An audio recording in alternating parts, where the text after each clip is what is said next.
What is up, guys? I am here at WWE headquarters in Stamford, Connecticut. I gotta sneak onto the property because I gotta get our audio files out of our storage facility along with the butt cream. Yeah, don't judge. And I gotta do this without getting caught because the restraining order specifically says I'm not even supposed to be in the state of Connecticut. So let's see if I can pull this off without anyone seeing me. As long as none of the guards that I normally run into see me, I should be fine. But, see if I can get over this fence here. I don't like fences. Fences don't do me any justice. Oh, shit. Oh, son of a bitch. And it doesn't seem to be doing me favors today. Okay. Shake it off. Shake it off. The bigger goal here is to get to the shed. Oh, fuck. Savvos, if you're listening, I hope you appreciate what I'm doing. And the reason why I'm recording this is in the off chance that I do get caught. For my deposition, I can say it was for good cause. Because the butt cream is prescribed. Alright. So far, so good.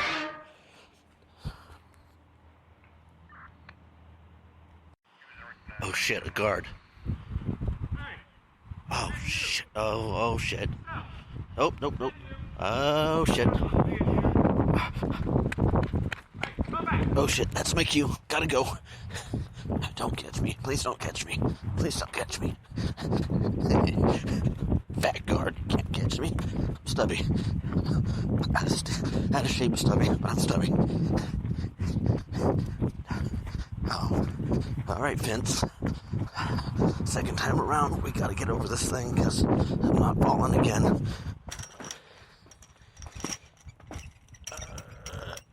Yeah, boy. Okay. Get back to the car.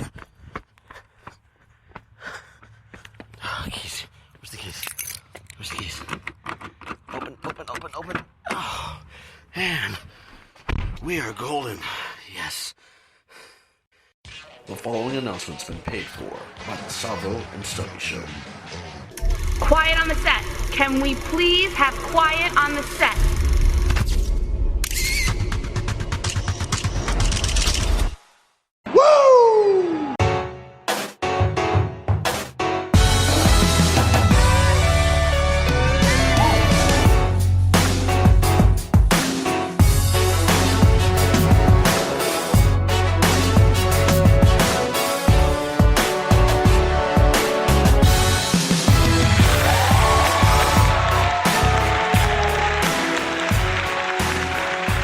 What is up, wrestling fans? It's me. It's S-T-U-B-B. Why? Because I'm the man, the myth, the legend, the mighty man himself, Stubby. And I am in Kayfabe Studios in my home.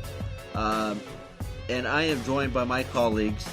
He is the enigmatic, charismatic Greek mystique. He is Savvo the Savior. How you doing, Savvo?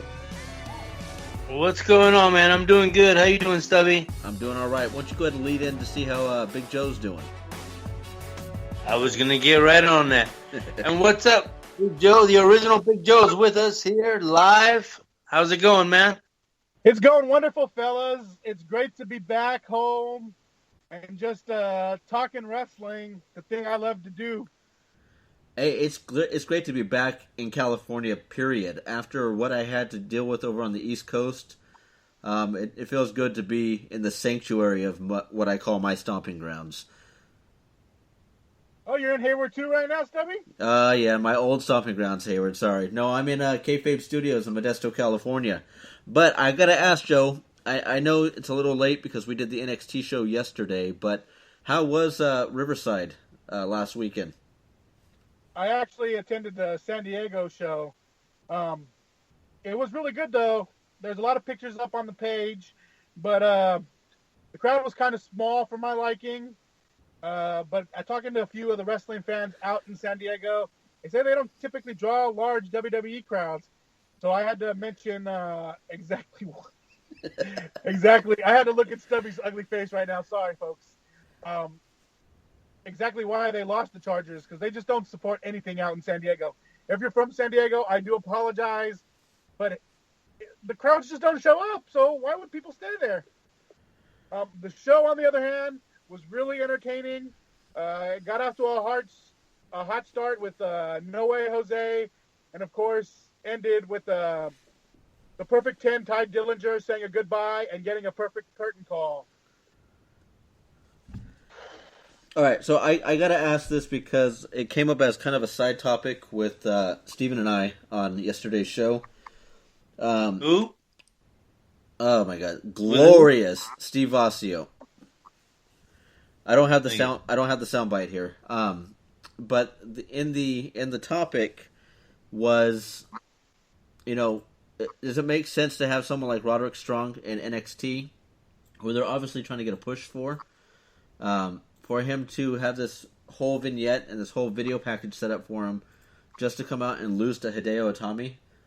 And same could be said with the new vignettes they're doing for the Velveteen Dream, which is Patrick Clark. They're in NXT. And the reason why I told them they were doing this, the reason why Roderick Strong got that squash match was they're trying to figure out how to brand the character. And Roderick Strong doesn't have anything tied to him yet, other than these video packages. And to see where he plays out. Do you guys think doing that to someone like Patrick Clark when he was in NXT? Oh my God, I can't fucking speak. When he was in NXT, what did you do on your trip to Connecticut? Oh my God, that yeah, it's not the same. I'm back. Trust me, I'm back, and I'm glad to be back. I guess the whole fucking thing that I'm trying to get my point to is, do you think? Fuck, I don't even remember. Fuck it. Do you think you mentioned something about Roderick? You stay a couple of more days again, I think that's what's going on. The vignette with Roderick Strong. WWE was screwing with you. Well, can we all talk at the same time? Because that sounds like a good idea. Says nobody. Sorry, Savvo, I apologize. We're looking at each other. We can see when their mouths move. Give a thumbs up when you're ready to talk. When my hand goes up, your mouth goes shut. It's a new dynamic, folks. We've had a couple of weeks missing from this. I know, man. I it's great because the show seems to flow a little bit better when you've got 3 people as opposed to 2, or as opposed to solo. That's why I can't do the Next Up program by myself. Anyways, back to what you're talking about. I don't even remember where I was going with that. I don't know about Patrick Clark.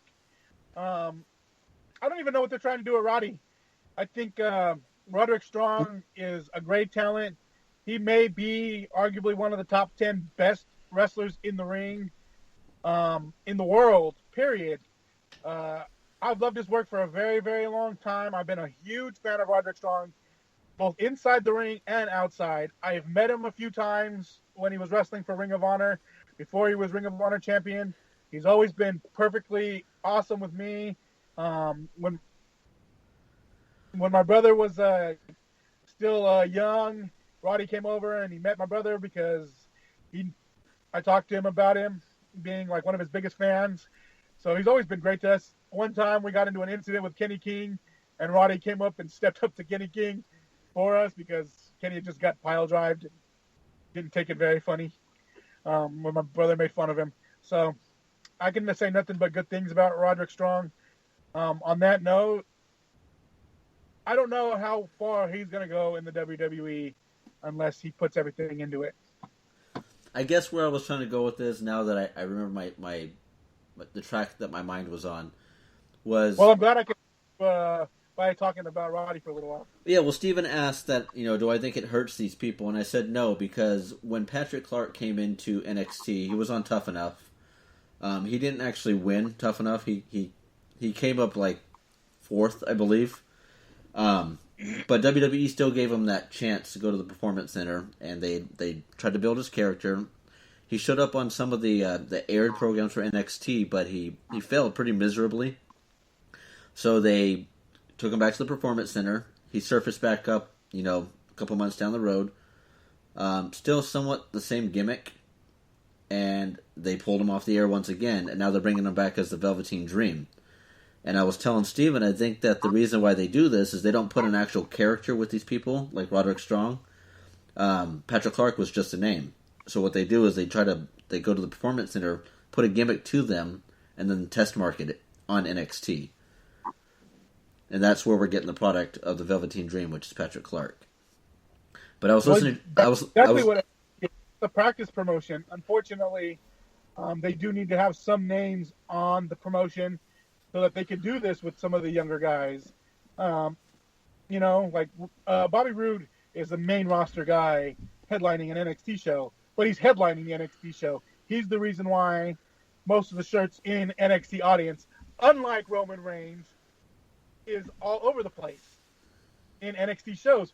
People go crazy for Bobby Roode character. They go crazy for the Shinsuke character. They show up to NXT to see these guys, and yet they get to experience these younger talents who are just practicing their gimmicks out there on the show. You always got to have a mix of established stars and, newbies. I mean, nobody's going to want to sit there and watch all newbies unless, there's something, the wow factor is there for each one of them. So they need that established star to, add to it. Salvo, your sound quality is fantastic, but you moving that phone around is making me really dizzy. And it changes the sound quality dynamic because you're in a room that has wooden floors, so it's echoing a little bit. Hold it still, man. Get a mount or something. Joe's got the right idea. I'll get my Tyler Breeze selfie stick. There you go. So, we kind of strayed away from this whole hot topic of the week. And one of them that I wanted to bring up, and I listened to it with Shane McMahon and Vince and Stone Cold Steve Austin on Austin's podcast, is the day of the kayfabe era. Is it gone, in your opinion, Joe? Yeah, unfortunately, I think it went shattering down this week. As we've all probably saw the pictures with Roman Reigns standing right next door to Braun Strowman like they're on a freaking date with Roman Reigns' man bun going on and taking pictures together like they're a cute couple. If you're going to hate the guy for anything, hate him for the man bun, not for the fact that he's the mouthpiece for Vince McMahon. Yeah, we all know Vince's promos are the best in the business. Not. Well, see, the thing is, Shane said that the kayfabe era kind of died away in the early 90s when technology took a step up. Before, you didn't see wrestlers on only place you saw wrestlers were on TV. So when you saw them in person, they had no choice but to carry that role as a babyface or a heel for the average fan. But nowadays, with all these cameras and technology and people with these dirt sheets, it's impossible to carry that gimmick anymore. You want to know what died for me, actually? It was late 90s, San Francisco, the Marriott. After a WCW Super Brawl that I attended, I don't remember which one because I went to like 6 of them in a row that were here in the Bay Area. And I went to the hotel, and we're standing there, and Scott Steiner comes out, and it was the night that he turned on Rick, and he's walking with his brother. And I just remember thinking, okay, the NWO thing is a work as well. I mean, I already kind of had the gist of it being, wrestling. I'm not going to say the words. Still real to me, damn it. But that's when the whole thing just died, and it became more of an art form to me. It kind of also, like when Nash and Hall, they revealed, it wasn't real, and you know what I mean? When all that happened. That kind of, set it up right there, too. I'm glad you brought that up because my next hot topic would have been, do you think that the Attitude Era ruined wrestling? It may have brought ratings up, but do you think it ruined professional wrestling?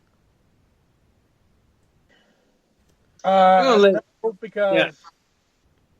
I think Vince just, no offense, he's a great wrestling mind, but Vince had ruined wrestling already. I think me and Salvo just had this conversation before we went on the air. And we'll all throw it out there. We all know that I'm the biggest Bret Hart fan there is. And Bret was carrying that company for a while, and Vince just wanted to do everything to stop him. He didn't care, just like now with Roman Reigns. He put all the big guys out there to try to take him over. There was Lex Luger, who came in and tried to do the whole American gig and be the next Hulk Hogan, and that didn't work. They had to put the belt back on Bret. Then the Diesel thing, that didn't work, no drawing. They had to put the belt on Bret. Then there was the Shawn Michaels reign that just completely drew absolutely no money, and they had to find a way to put the belt back on Bret. And again, it was the Austin-Bret feud that brought it out of it. But he didn't care about wrestling anymore. He cared about big guys and that could barely move, except for Shawn. We won't say Shawn can't wrestle. I will never say that in my life. But, I mean, these guys who couldn't move, who, weren't good wrestlers, and he just wanted them to rule the company. Salvo, what's your take?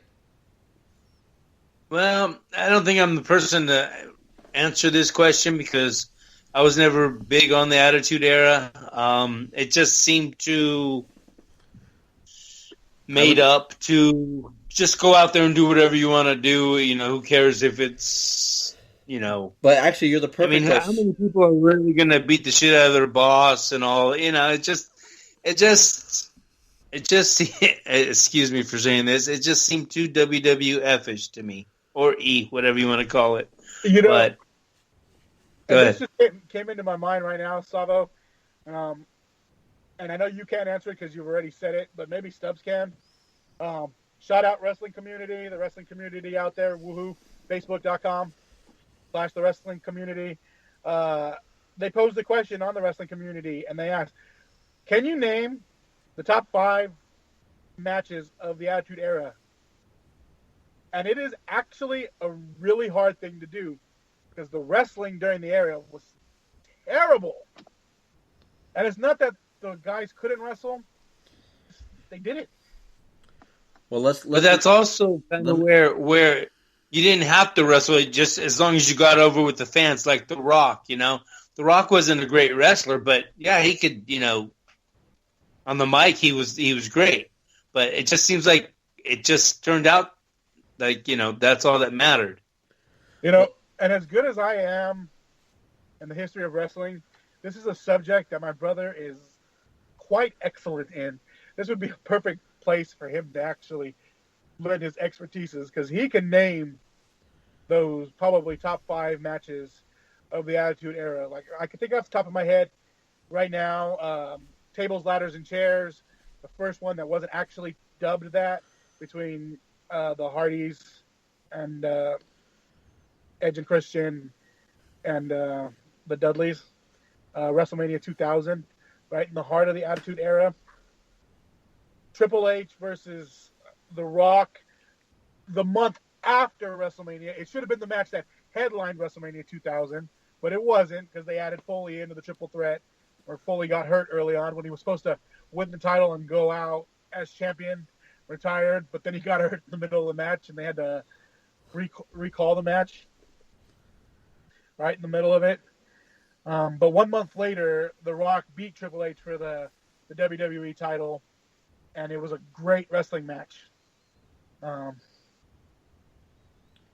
are the only 2 I can think of off the top of my head right now that were actually good matches. But even in those matches, I mean, it was complete chaos. It wasn't pure wrestling. You had tables, ladders, and chairs.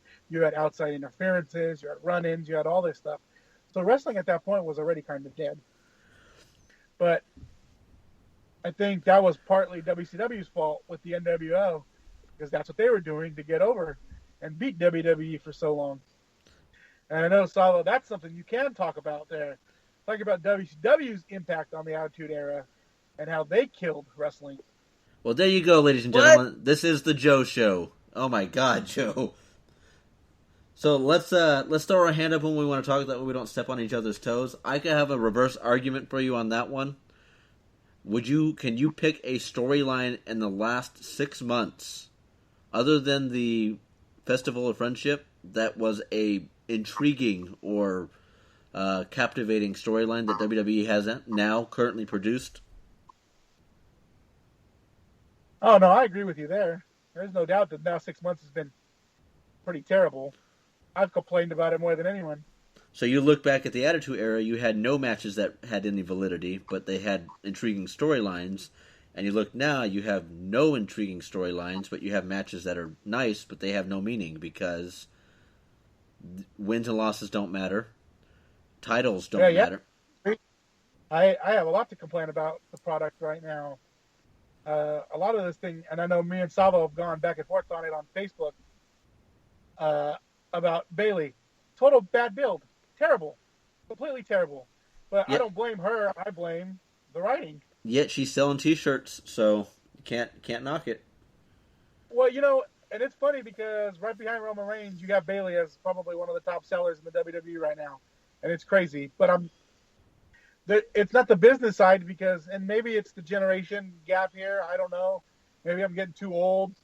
Like, look at it. Kids have a lot shorter attention spans than we did at our age, what the things that we enjoyed, because they want to see shorter movies, they want to be in and out, they want the quick, payoff and everything like that.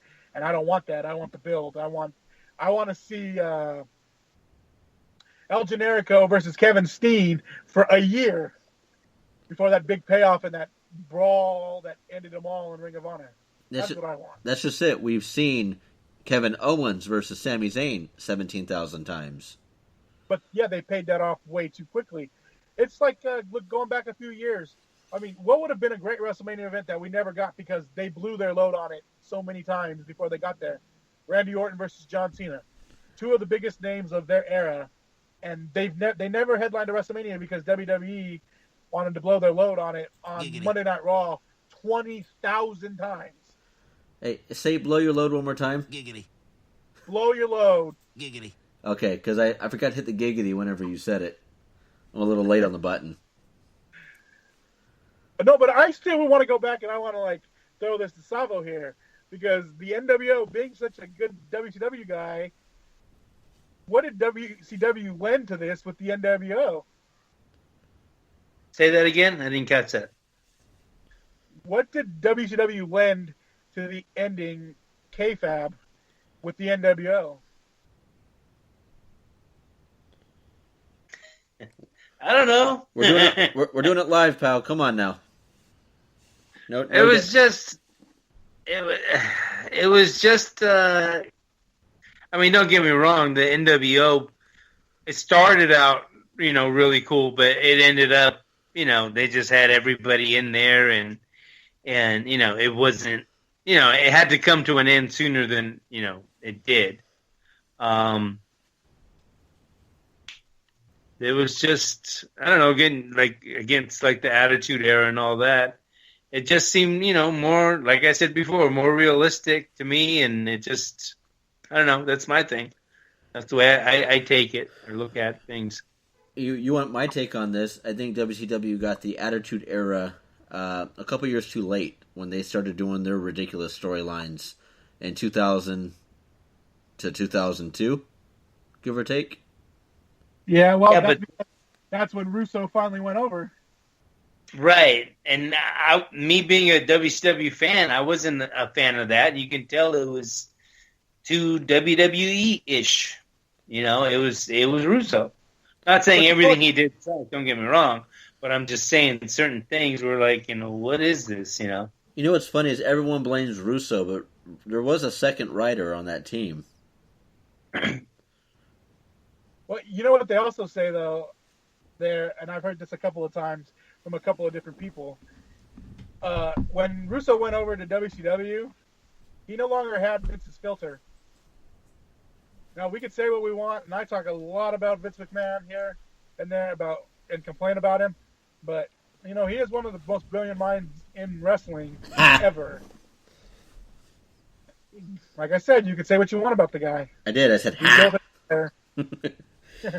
And he used to filter a lot of what Russo did. When Russo went over to WCW, no longer had a filter, and look where we got him. But also, when Russo went to WCW, wasn't Bischoff already kind of on the way outs too? You can't blame a sinking ship, though. I mean, Vince Russo. No, I know. He played a big factor, yeah, but at the same time, I'm not blaming anybody. I'm just asking the question. But I mean, at the same time, NWO had run its course like 2 years too long. Definitely. And everybody was a part of it, to the point when it was who were the one of the remainder, or you had Jeff Jarrett and his boys. Yeah.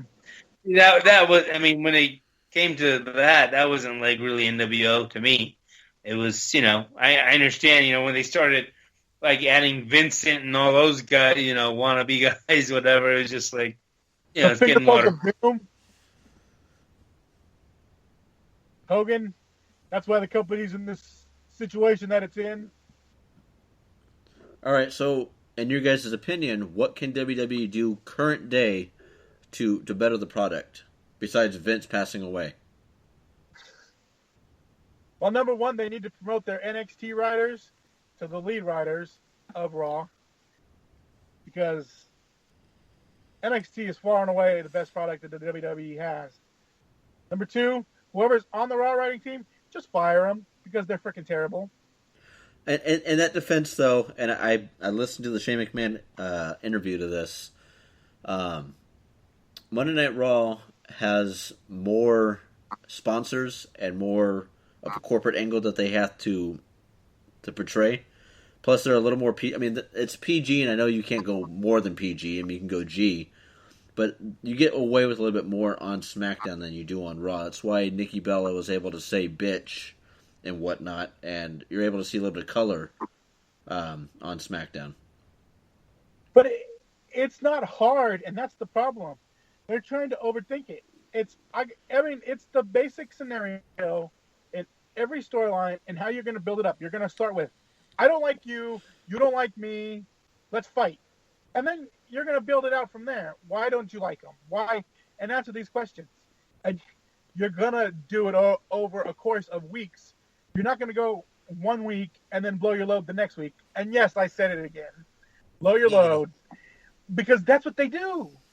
They do it every single... Okay, now here's a few that I don't like, but they're kind of doing it better in the Roman Reigns and Braun Strowman thing, in this feud where it's extending. These two guys don't like each other.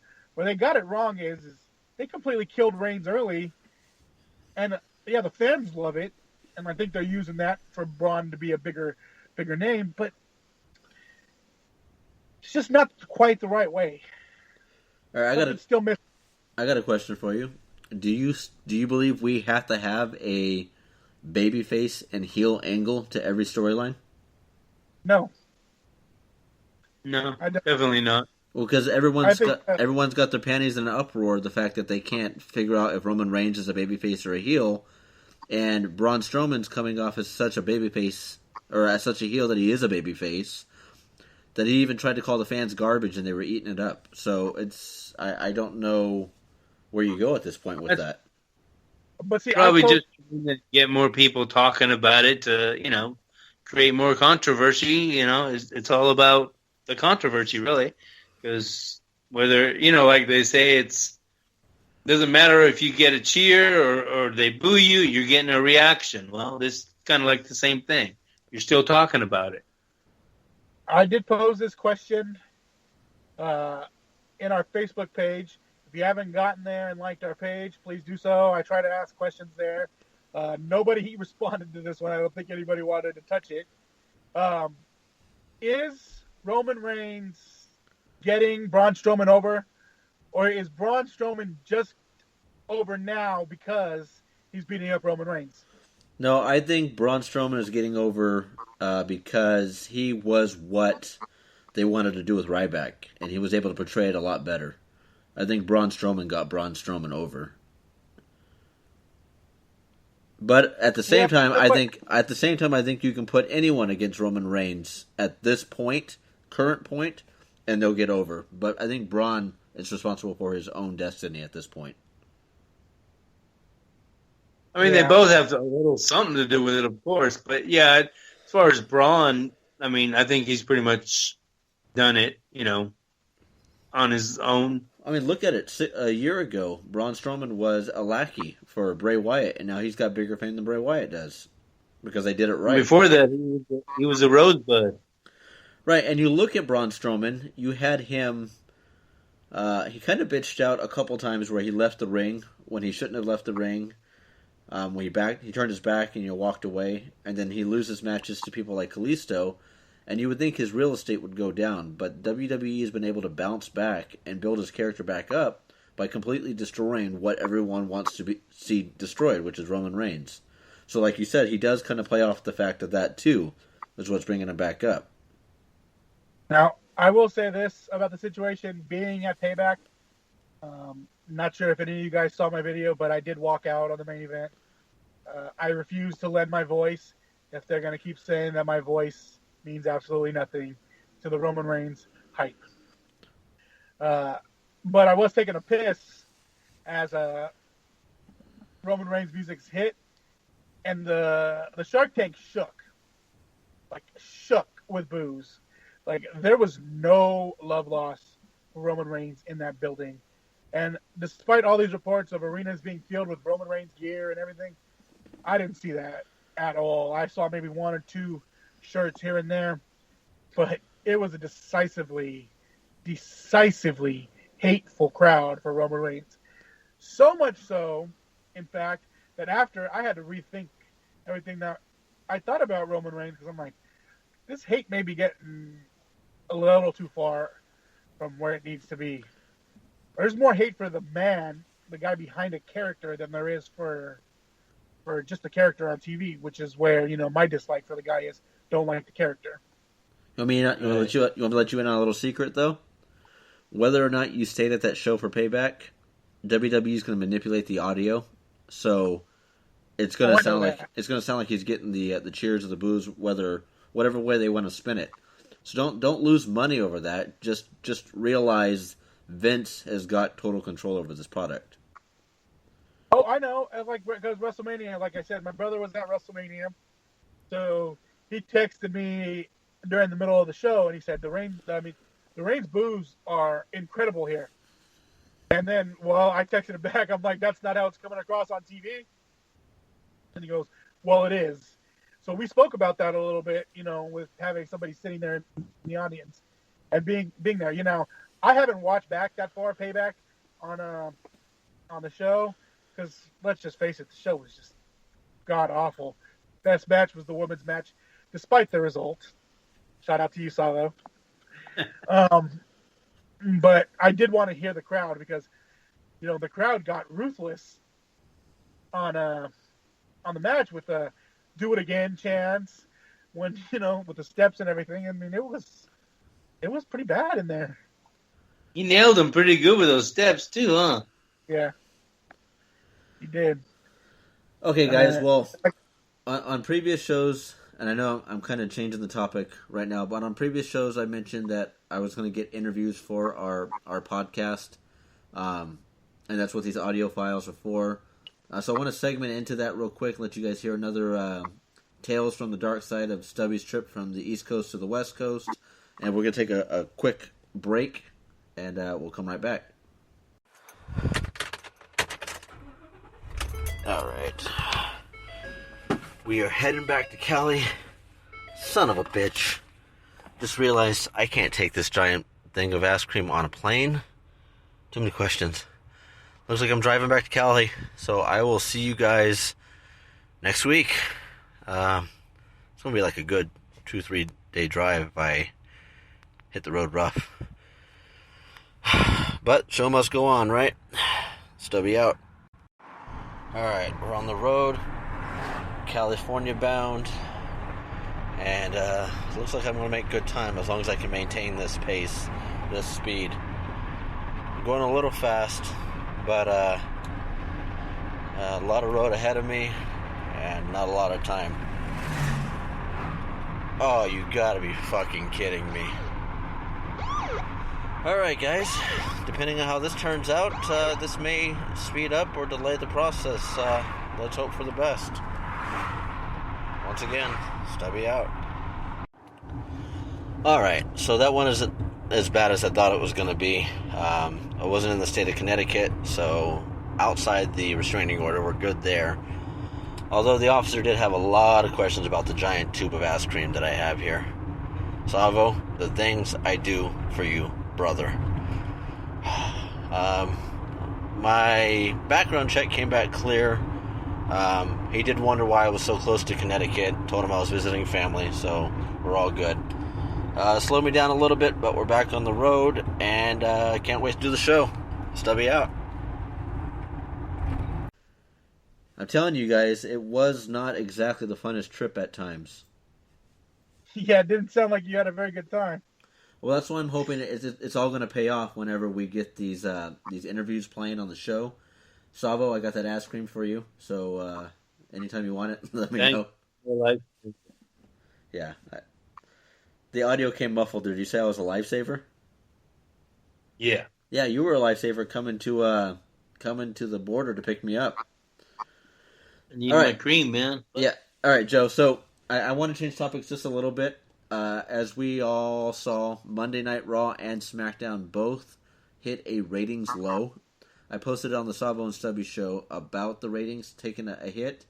Do you think it was simply because they were overseas, or you think this is a reflection on the product?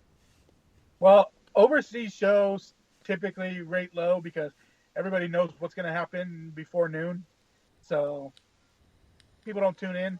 WWE never does anything good on the shows anyways. It's never anything worth watching.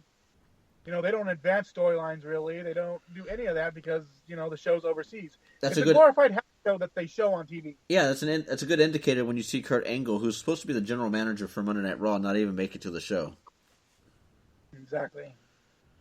But you also proved my point with the whole, has the internet ruined wrestling? Because like you said, when people find out by 12 o'clock the day of what the results are, what's the point of tuning in? It's lost that mystique. Like when NWO came over to WCW, that was mind-blowing. When Hogan turned, that was mind-blowing because nobody saw it coming. It's hard to do those things these days. Not impossible, though, because nobody knew Shane McMahon was coming back. Oh. Nope. That was to happen now. It wouldn't go over like that. I don't know. I don't. I think there is a way to get around the whole angle of people finding stuff out. You just can't let the writers know, because those fucking rats are the ones that first post something. Yeah. But, I mean, look at Shane. When Shane came back, nobody knew he was coming back. The Hardys, people had an idea that they might, but they weren't for sure. It was not in stone. I was pretty confident they were coming back. But other than that, yeah, because Jeff was trying to play it off. Yeah, but you also had a leak on the East Coast or at the show to know that. Yeah. But yeah. I try to keep my foot up on the game. I've had some insiders to talk to for quite a while. Haven't talked to them in quite a while though. Probably wondering what the hell happened to me. But I stopped being nosy. All right, I'm throwing the kitchen sink at you guys. We talk about a little bit of everything so far. Has the day of the vignette died? For the most part? I mean, I remember when Kofi Kingston came, they did a whole beach thing with him. When Kane came, they did a whole thing with that. You don't see that anymore. There's no build-up to characters. That used to be like the greatest thing whenever, like, when you see a vignette for... who was that big muscly guy that was on Stone Cold's movie? He was an Australian guy. I can't remember his name. Big Australian guy. Oh, yeah. Nigel something? No. He was in Fast and the Furious too. Big guy, and I remember when they built him up, it was like a huge thing. But now you don't see these vignettes anymore. It's like when a character's introduced, they're just introduced. Lana's like the newest edition of one of these things. But that's gonna flop. I don't know. You know what though? I don't know. We want to talk about Lana a little bit. Everything I've been reading about her, she's doing really, really well in the ring in her matches, like really well. And that's what I was going to say. She's actually a professional dancer, so that's not an issue there. But Vince Russo made a very good point. She's a beautiful fucking woman. That's going to draw ratings by itself, whether or not she's in some stupid gimmick or not. She's on TV, and that's what you need. You want to talk about beautiful freaking women? What's her name? Mandy Rose, I think. It's in my notes. Yeah. Unbelievably gorgeous woman who's wrestling in NXT right now. Oh, yeah, I know. I know my product. Believe me, I know most 12-year-old boys are going to like that product. There is a lot of women over in NXT right now, which I put on the Savvo and Stubby show page. I'm actually really excited about this, with this women's tournament coming up. Yes. I don't know exactly where they're pulling all the talent from. I hope they don't pull anything from Raw and SmackDown, but the 15-plus women they have in NXT right now, all of these women have the potential to be stars. Well, I think during the tournament, maybe Big Joe here should host a little extra weekly show on it, where we could talk about the women wrestling. I'll talk to you about. I will talk to you about it. What is the relationship with WWE and Shimmer? Because there's a lot of women that came from that organization. Well, it depends, because Shimmer right now have a good relationship with Evolve, which in return has a good relationship with WWE. So if that's the case there, then there's your link. When is this women's tournament supposed to take place? Over the summer, like the Cruiserweights did last summer. Well, you just proved that you didn't check out the Savvo and Stubby show page, Savvo. I gave you the link that tells you when all the dates are and what to expect. I saw it. I didn't click on it. Ah. I saw that you said you were looking forward to it. It could be something good about, or something, yeah, worth watching or something. Which says a lot from me, because if you listen to the previous Savvo and Stubby show episodes, for a while there I was saying that women's wrestling was kind of redundant, and I wasn't a fan of it. But right. that's because of the product. That's the product that Monday Night Raw and SmackDown was putting out. Can you please hold your phone still, man? Probably not. Roller coaster. I'm not even looking at you anymore. Yeah, it's altering the audio too. There you go. We got to get you like a phone mount or something. So I'll just move around. There you go. I got another one for you, Joe. You were there in San Diego. You said it was a bad turnout. Was that because it was NXT, or do you think it's just the setup altogether? I think I touched on this earlier. It's just San Diego, because hearing about the Riverside show was packed, they said, and it was a great turnout. Everybody was the same on the card. They switched it around a little bit, but San Diego just don't get good draws, from what I was talking to people from the area. I asked this because New Japan's supposed to be making bringing the wrestling to, I believe, Los Angeles, July 1st and 2nd.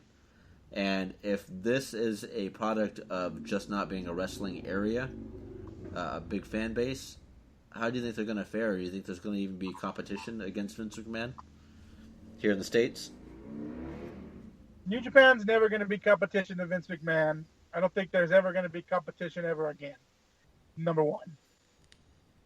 Number two, New Japan's going to do well here because there are so many marks in this country. I mean, there are people that actually think the Okada Omega match is the greatest match ever. I disagree. You can fight me that. I will fight with you on that. Anybody out there, come at me. On that note, New Japan's still going to do well because a lot of people are going to go see it. I know a lot of people in the wrestling community are very, very excited to see New Japan in the United States. Hell, I'm kind of excited to see it because, I've been a big fan of Japanese wrestling for a long, long time. Some of my favorite wrestlers are from Japan, like Yushin Thunder Liger, Great Muta. And I know that's old school. I don't know a lot of these new guys, but hell, I'm willing to learn. Yeah, I don't see New Japan as being like direct competition for, to WWE, but I'm sure there's going to be a lot of people interested in it. Yeah. It's, different, offers something different, And see, this is why I like to talk a lot, because I'm ADD. I had a thought in my head. I don't know if you guys saw me just with a blank stare on my face. I was trying to think of something to say, and now I can't remember what it was. Oh, I thought you were daydreaming about me. Oh, yeah.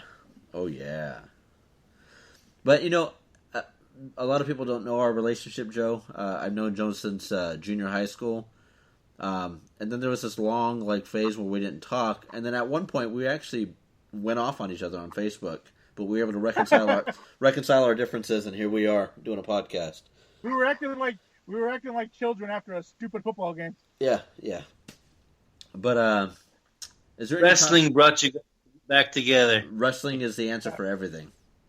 Well, you know what? It's funny because, and I don't know if he remembers this, but he might. I had a crush in junior high. We will not mention her name on the air. Yeah. But me and Stubby got into a wrestling match in front of her, out on the grass behind the bleachers. I don't doubt it. This fool pulled my pants down. I don't doubt it. All right. So, are there any hot topics that you guys want to touch on, particularly? How bad is the shows right now? Period. Even SmackDown, which is a little bit better, they're just terrible. Okay, now that's actually a good segue. I got one for you. Do you think the product will get better when Vince McMahon passes away?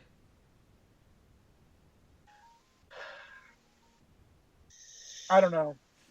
Sometimes I feel Triple H and Stephanie are better. Sometimes I feel they're the same damn person. The defending of Roman Reigns is unbelievable. All right, here's a better way to look at it. Do you think Shane McMahon has enough power to convince Stephanie and Triple H to take the company in a different direction when Vince passes? Because I know Shane would be on board. Well, I know in a slight way that there is some agreement there that the product does need to go in a different direction. Just looking at Triple H, the way he does with NXT. And yeah, we can all agree that he's stealing from Ring of Honor and he's stealing from blah, blah, blah. But he still followed what everybody wanted and did it. So he does kind of listen to the fans in some way. So there's going to be some change there in the way shows are ran. How much bigger can WWE get, really? Can you grow anymore? That's a good question. I just realized here I have an auto ducking feature on this app, which if we were to talk over each other, it's going to lower the volume down so everyone doesn't hear us mashing words. So that's going to be something I play with on the next episode. So those that are still listening to the show, I promise the product is going to get better. We definitely have the insight and the means to talk. We just need to work on our clarity and our the way we transition. Go ahead, Savvo. And we want to be better. We want to be better. We want to grow. So, and we love wrestling. And I don't think that there's three mouths that can talk better wrestling than those three that are sitting right here, right now. I concur. I concur, good sir. So NXT is Triple H's thing, right? Correct. Okay, the one thing I don't like about NXT, I have been watching it the past couple weeks, but if you've noticed,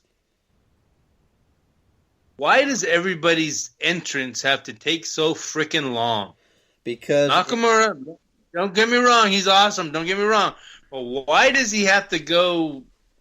I mean, you're talking 3 minutes to get into the ring? That's fucking too long for me. I don't want to see that shit. Okay. I don't care about the violinist. I don't give it. Get your fucking ass to the ring and put on a show. Well, let's look at it this way. That's why the Undertaker's thing fucking always used to piss me off. Get your fucking slow ass into the fucking ring and fucking put on your show. I don't need to see you fucking walking, spend 3 minutes walking around the ring or to the ring and doing your little hand gestures and all this shit. I mean, that's my take. I mean, if NXT breathe. I love the showmanship. I love the pageantry. I love the excitement. My kids love it. You know, my 2-year-old's already doing the Nakamura, and she loves Finn Balor. So, I remember, Stubby, you'd always be like, on the video games, oh, look at the entrance. I don't want to fucking see the entrances. I don't care. I want to get in the match and wrestle it. Play it. Same thing when I'm watching it. Are you done ranting? Can I answer your question now? Sure. What was my question? Seeing that NXT is my program, the show that I specifically watch, which we should delegate. Since Salvo, you're wearing the red shirt, you should be watching Raw. Joe, you're wearing the blue shirt, you should be SmackDown. And you should give your expertise on that show. NXT, the reason why you get these long, drawn-out entrance themes, it's developmental. The whole purpose of the show is to build the person's character, to build their confidence level, and to give them that outlet to whenever they make it to the main roster. Okay, I understand that. But when they make it to the main roster, they're still doing it. Well, it's still going to take them 3.5 minutes to get to the ring, 5 minutes before they actually lock up. The show is about character. I mean, it's a drama. It's a sports drama, and it's about characters. AMC is a great broadcast channel because Breaking Bad created characters. The Walking Dead created characters. Longmire created characters. They're set in place. I don't know that last one. Unfortunately, whenever you bring these people over to the roster, their character goes with them. So it's one of those catch-22s. Right. I understand that. But look, you got Enzo and Cass who came from NXT. That's overblown. That one's overblown. And for the record, when you keep moving your phone like that, it keeps cutting your audio out. So you got to hold your phone still. Yes, master. As I was saying. It just seems too overdrawn, too much of an entrance. It's like, pretty soon, the freaking 3-hour Raw show is going to be like an hour and a half of just entrances. Look at it on the backside of that. Pick someone that has a short entrance. Are you going to be able to remember that person 10 years from now? Yes, just get your ass to the fucking ring. I'm not saying just walk out. But it doesn't have to be as drawn out, is all I'm saying. It does for the fans that pay $100-something for a ticket to see a show. Now, on that note, Nakamura's entrance, that's all part of his character. Like, it's just got to be there. It doesn't have to be, he can do it a little bit shorter, but, for big matches, man, I want that big entrance. I want that violin. I want the 10 violin. Shit, I want a whole symphony of violins with the crowd going, whoa, I love it. I love it.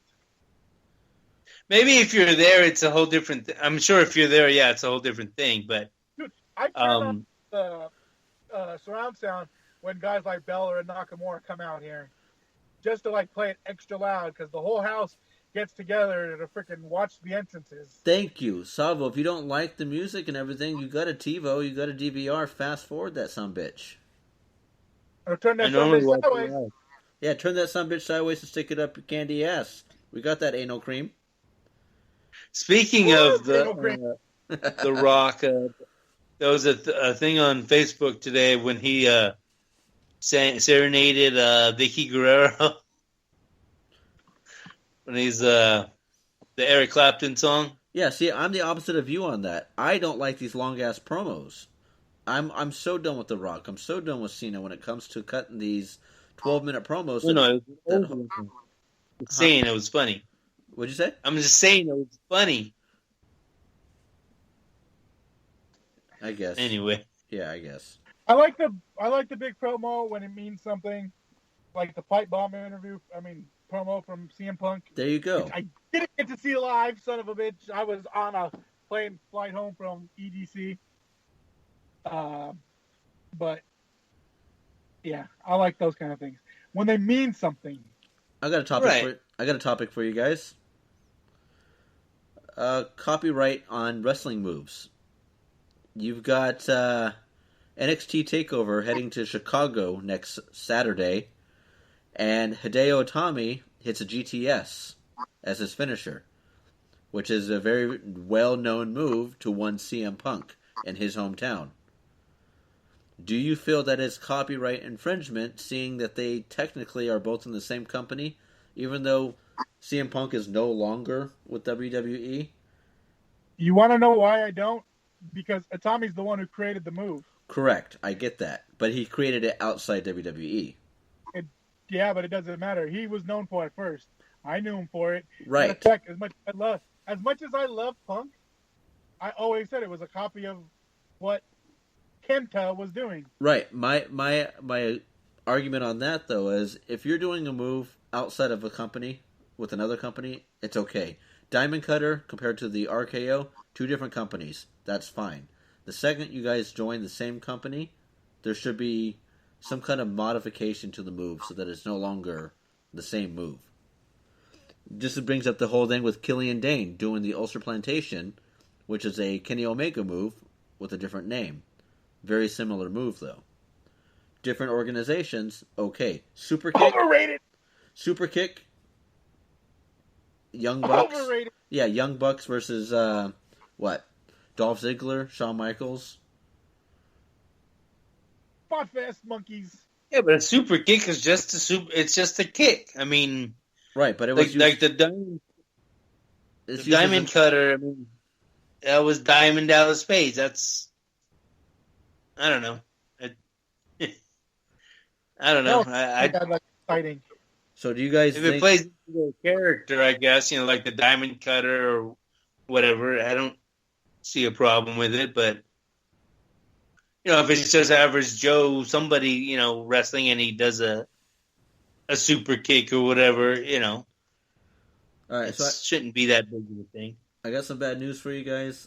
Listening to this on my side live, we're going to have to get microphones for all three of us because you guys' phone audio keeps cutting out, and I'm sure it's recording that way. But like I said, we'll fine-tune this sumbitch. We'll get it going. I know I got to get a mic on my side. I just need to find one. I can tell you this sounds 10 times better than it did as a phone recording. So we haven't lost the fans yet, I would hope. We'll get them to come back, even if we have to relaunch the show. Ha! I put my blood, sweat, and tears in this bitch. Hey, I've been spending all my time looking for content, trying to figure out extra things to do, so... Bingo, and I got some news for you guys. I don't know if you listened to the Next Up program yesterday, but I haven't had time yet. I made a phone call to one Edge and Christians podcast, asking them to give us a soundbite, giving a shout out to the Savvo and Stubby show. So whether or not they get back to us or not, that's on them. Savvo, I even noted that my stepdad thinks you guys suck, but I wish you'd come back. See, I'm half on that because I absolutely love Christian. I hate Edge. You can't say that on this show, man. I'm trying to get them to promote us, not. I don't hate Edge as a person. I think he was a great person. I tried to get Simon Gotch on the show too, and you said the guy was an asshole. So it's like you're not helping out here, man. So you're telling me you're still recording? Yeah. No, but I did a complete jabroni move, and I called them, said, "Hey, this is Stubby from the Savvo and Stubby show. Big fan of your show. Was wondering if you guys can help us get our show up and running. We are on the Spreaker network just like you guys. Don't worry, we won't steal your fan base. But was wondering if you can give a shout out to the Savvo and Stubby show. Greatly appreciate it." And then I hung up. Well, then my dumbass realized I didn't leave my phone number, so I had to call back again and say I was complete ass clown and forgot to leave my phone number and gave my phone number. So they're not paying attention to us now because they're like, look at this jabroni. Exactly. But I'm trying. I'm making moves. I called Simon Gotch, or I emailed Simon Gotch. I emailed Ari Daivari, or not Daivari. What's his name? Shit. Sean Daivari. And now I'm trying to get a hold of Edge and Christian. Next is going to be Vince Russo and Stone Cold. Oh, wow. Did you guys happen to catch the Bring It to the Table? I've been on vacation, as you guys know, so I haven't caught nothing. I did not. Maybe it's supposed to be a good. I don't know how good, but I don't know. It looks like looks like there's going to be some heat on there because I don't know. I started to watch it, but I didn't finish it. And what happened? Corey Graves in the intro says he said something about Shane McMahon, whatever, and like he's in trouble for it. And that other guy, what's the host guy's name? Goldberg or what's the name? You brought up the topic. This is all you, man. The host. He starts saying something that he got in trouble for. Rosenberg. And they go to Rosenberg, yeah, something like that, yeah, Rosenberg, right? And then they go to JBL, and with his bullying stuff, but he doesn't bring it up. He just looks at the camera like, I'm not going to say shit. I don't know. It seemed kind of interesting, but I didn't get to watch it. I liked it when it first came out, but the more I thought about it, this is a WWE product taking a shot at themselves, so they know exactly how far they can go. So when it's fake hype that you're pushing, it's like the whole Survivor thing. Watching the first season of Survivor was great because you didn't know what to expect. But then when you realize it's all like pre-recorded and they've got it all scripted, it takes away from it.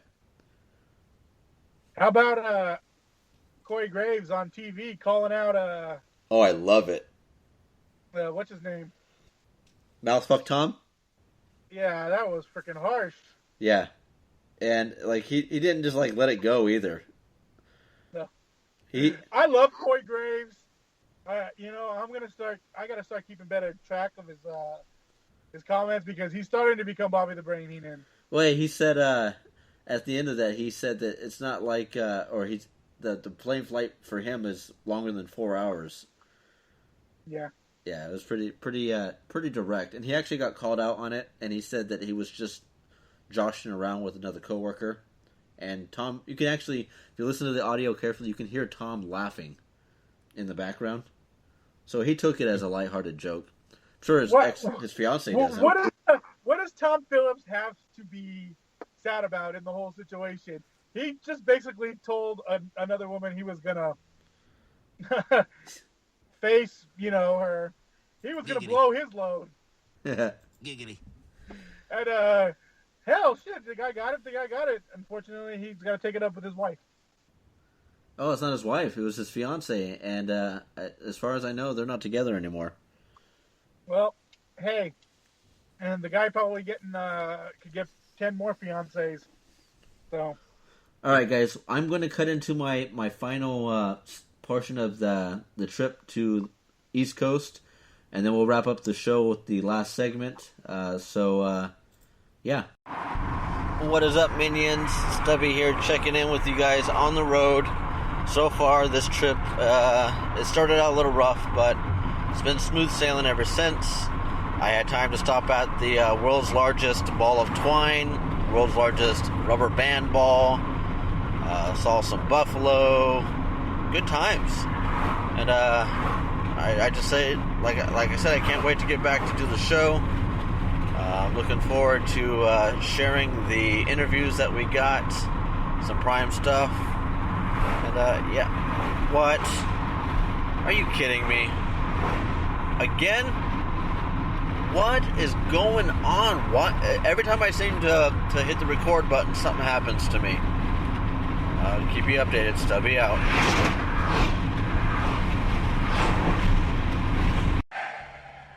Alright, so I am on the side of the road, and it seems like nobody wants to let me catch a ride. It may have a lot to do with this ass cream in the passenger seat, but I am right on the border of California and Nevada. I am almost home, so I will most likely give Savvo the Savior, I need you to be a savior in this instance, a call to see if he can come pick me up. So once again, Stubby out. Alright, let's see if you're really a savior, Savvo. I need your help right now. Please pick up your phone.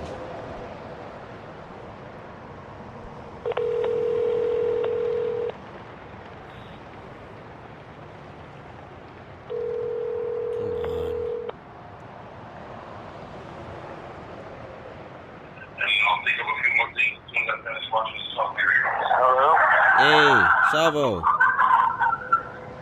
What? Hold on, man. I can't even hear you. Hold on a second. You having a party? Hello? Oh, no, just watching the Fresh Prince. The Fresh Prince. Hey, I'm in a bit of a pickle, and I wanted to see if you can help me out here.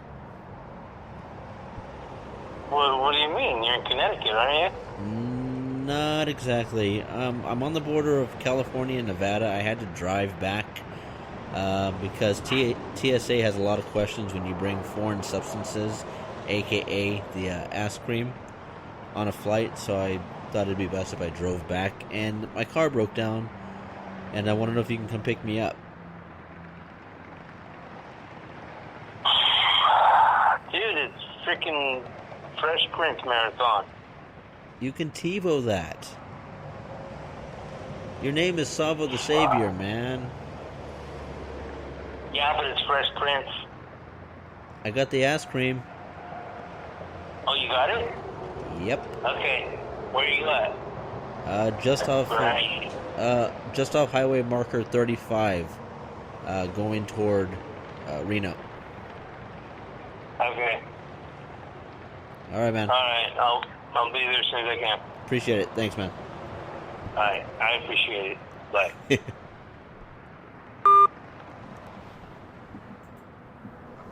I am so glad that whole ordeal is over. Hopefully we can get the interviews loaded into the next week's show because we ran kind of long on this week. But my first interview should be with Todd Smith from the No Gimmicks podcast. Him and his tag team partner on the mic and in real life, Dale Clifford. To my knowledge, Todd doesn't wrestle anymore. He hasn't wrestled since 2007. Been out of the business for 10 years, but pretty sure he has some interesting stories of how he got in the business, why he went into broadcasting and whatnot. But for those that are listening to the show to this point, thank you for hanging in there, and I should have a good one for you next week. And Savvo, you said you had something that you heard about on the intranet. What was that? But the dream matches? Yeah. Yeah, that a dream match is John Cena versus Roman Reigns. I just thought to myself, whose dream match is that? Because I mean, that's most of our nightmares. That's I mean, they both get heat for the same reason, you know. Yeah, that's Vince's wet dream. Hey. Yeah, with Vince. Yeah. I would love John Cena and Roman Reigns to be in a match at WrestleMania with each other for one reason and one reason only. They're not taking up any other matches. I got one for you. And I know this is hitting below the belt, but why don't we have them both get lowered from the rafters like Owen Hart? Maybe get the same result? No, that's going too far. Womp womp. Whatever, guys. Because you guys are any fucking better. I'm sick of this. Like, we want Roman Reigns to die in real life, like shit from fans. It's just out of hand. It's like, get a life. If you really want a guy who's playing a character on TV to die because you don't like his character, you have no life. You guys know I'm a Roman Reigns supporter. I was just joking. God damn. I know you're joking. It's Wrasslin. You're joking. Oh yeah, you're the Roman Reigns guy that doesn't really talk about him, huh? Believe that. Stuck up. Yeah, do we really need to put more product out there with Roman Reigns' name on it? Do we really need to talk about him for another 20 minutes? I can do it if you want to. I'm just kidding, because you said you were Roman Reigns guy. I said, really? You know, that's all I'm going to say. That's done. Well, that's good. That's so good. what's going on with those interview thingies you got, the tapes you went to get? I have an interview, or I don't want to spoil it. I don't want to put it out there because I want it to be a surprise. I got some good gets and some names that people are going to notice, and some people in the business, and it's going to be good. I can guarantee that. Look forward to it. So do I. When are we going to hear them? hopefully the first one will be on next week's show. Now, just keep in mind that they were pre-recorded, so it's not like it's something that's fresh content. But at the same time, they're interviews, and it adds a little spice to this this jambalaya that we got cooking here. This gumbo. Bring it on. Are you guys looking forward to Backlash next weekend? I honestly don't even know who's wrestling. I was going to say, who's in it? Owens versus Styles, and that's all that matters. You know what sucks is we look at these products, you look at these wrestlers, a lot of these names I would love to see actually wrestle, but I lose that drive to want to see it because the storylines are not good. They're not put in place right, and there's just no build. I'm sure Randy Orton versus Bray Wyatt could have been a hell of a match if it was done correctly. And we'll never see it correctly. It's done. Right. Yeah, very much. I know. And you know what sucks is people like AJ Styles are gonna feel the wrath of this because they had a huge name coming into the business, and now it's getting soiled by shitty storylines and shitty builds. Well, Yeah, I don't think that's going going to make up for most of it. And once you guys talk over each other at the same time, that's great. I didn't talk over. I don't think that's going to affect AJ, but I want to bring something out in the open. I don't know if you guys watch NXT other than the programming that I do every Wednesday that airs, or that I do every Thursday. NXT of old were a lot of guys from the indie scenes. When you had like Roman Reigns, when I say indie, I shouldn't say they were more from development. But the NXT of this age seems to be a lot of guys that were veterans. You've got Bobby Roode, McIntyre, Almas, what's his name, Eric Young. And there's a lot of talent that they were veterans elsewhere and are now being put down on the Performance Center level. Do you think it's coincidence that we're seeing veterans now making an appearance in NXT? No, I don't, because I think you need those guys to be able to have a tour. If you understand what I'm saying, like, I do, but don't you find it kind of odd that the first class, the huge class, were indie / new talent, where those current guys touring, huh? Those guys weren't touring; they weren't leaving Florida. That's very true. I just thought it was weird that a lot of this talent's coming from TNA or Impact, and a lot of these guys are coming from overseas. when they get to the main roster, all the sheep are gonna be like, "Oh, look at what NXT came up with." It's funny. They've been wrestling for like 15 years. I have a sheep sound effect that was loaded, but I wasn't expecting you to say it. It's hard to be the producer / director / mouthpiece of the show, because I'm the mouthpiece of the show. Sure. Yeah, you do have a pretty mouth. Good for. You do have a pretty mouth. Yeah. All right, guys. Do you think we've said our piece this episode? Do you guys have anything else you want to? Yeah. I got a little something here. Oh, now he raises his hand. I'm a good student.